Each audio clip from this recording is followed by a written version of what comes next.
మీరు ఇదే చెప్తున్నాను ఇంకొకసారి. సామాజిక మాధ్యమాల్లో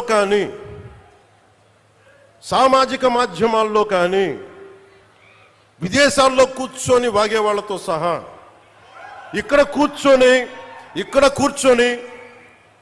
భవిష్యత్తులో మేము వస్తాం, వచ్చి మేమేం చేస్తామంటే వచ్చినప్పుడే మీరేం పీకలేదు, ఏం మాట్లాడతారు ఇప్పుడు? వచ్చినప్పుడే మీరు ఏం పీకలా అంటే ఏమనుకుంటారు? మీరు కూర్చోబెట్టి మీరు బెదిరింపులు చేస్తే భయపడతాం అనుకుంటున్నారా?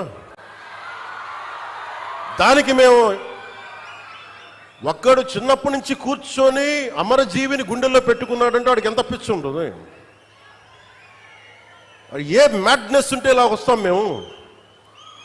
ఏ అండదండ లేకుండా పార్టీ పెట్టి ఇక్కడ దాకా వచ్చామంటే ఎంత కమిట్మెంట్ ఉండాలి నీకు సమాజం మీద, దేశం మీద, రాష్ట్రం మీద, ప్రజల మీద? పద్ధతులు మార్చుకోండి.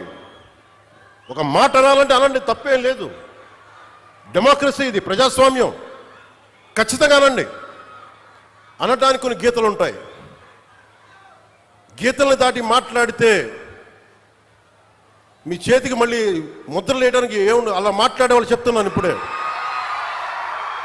మీ చేతి మీద గీతలు తీసేస్తాం, అంత అరగదీస్తాం, గుర్తుపెట్టుకోండి.